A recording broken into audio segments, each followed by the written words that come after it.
रेखा के पति ने पहले भी शादी की थी, जिससे उनका बेटा राहुल था। आसान भाषा में कहा जाए तो रेखा का यह सौतेला बेटा था, जिसकी उम्र 19 साल की हो गई थी। रेखा राहुल को ही अपना बेटा मानती थी, क्योंकि रेखा की कोई संतान नहीं थी। रेखा ने भले ही उसे जन्म नहीं दिया था, लेकिन वह राहुल से बहुत प्यार करती थी। रेखा का पति और बेटा दोनों फ्रेंडली स्वभाव के थे, मतलब वे दोनों बाप बेटा कम दोस्त ज्यादा लगते थे। सुबह शाम दोनों साथ में वॉक पर जाते थे। रेखा का पति दोस्ताना स्वभाव के मालिक थे। राहुल की अपने पिता से काफी बनती थी। अक्सर वे दोनों आपस में पड़ोस की औरतें और लड़कियों के बारे में बात करते रहते थे। रेखा के किचन और राहुल के स्टडी रूम का सिर्फ एक दीवार का फैसला था। एक दिन रेखा ने नोटिस किया, राहुल अपने कमरे में पढ़ाई के दौरान अपनी माँ के सीने को निहार रहा था।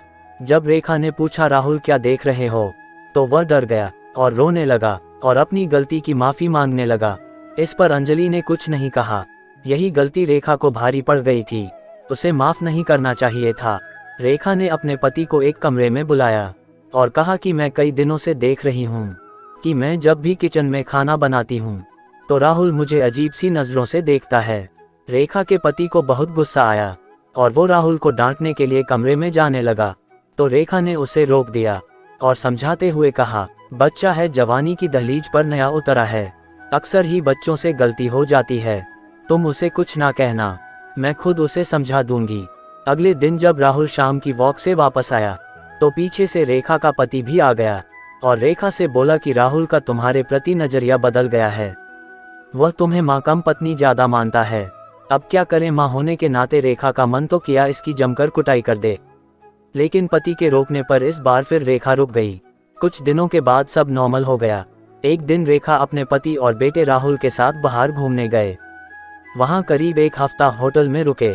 वहां पर रेखा ने ध्यान दिया कि राहुल की नज़र वहां पर रुकी लड़कियों के बड़े उन पर थी। कुछ दिन बाद वह सब घर वापस आ गए। रेखा ने अपने पति से कहा कि तुमने ही राहुल को सिर पर चढ़ा रखा है, उसकी गलतियों को कहते क्यों नहीं हो, बल्कि इसके साथ और फ्रेंडली होते हो।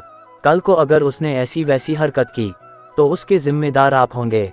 रेखा के पति ने कहा, मैं एक दोस्त बनकर उसके अंदर की बात जानना चाहता हूँ, तभी तो पता चलेगा कि उसके दिल में क्या चल रहा है। एक दिन सफाई के दौरान रेखा को अपने पति और राहुल के बीच हुई बातचीत मिली, जो पेपर में लिखी थी, जिसे पढ़कर रेखा हैरान रह गई। उसके पति ने राहुल से पूछा था, क्या तुम्हारी माँ तुम्हें अच्छी लगती है? राहुल ने जवाब दिया था, हाँ बहुत ज्यादा।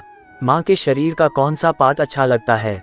तो राहुल ने साफ साफ बोल देता, क्या तुम अपनी माँ के साथ अकेले रहना चाहोगे? राहुल ने कहा, हाँ मैं एक पति की तरह अपनी माँ के साथ रहना चाहता हूँ। ऐसी बातें पढ़कर रेखा के तन बदन में गुस्से की लहर दौड़ गई। जब शाम को वॉक से दोनों बाप बेटा घर आए तो रेखा ने उन दोनों को खूब डांटा और दोबारा इस तरह की हरकत ना करने को कहा। उस दिन से राहुल का अपनी माँ के प्रति देखने का नजरिया बदल गया। बच्चों को समय रहते डांटना जरूरी होता है। आपको ये कहानी कैसी लगी कमेंट करके ज़रूर बताएं। वीडियो अच्छी लगी तो लाइक करें। इस तरह की और कहानी सुनने के लिए चैनल को सब्सक्राइब करें।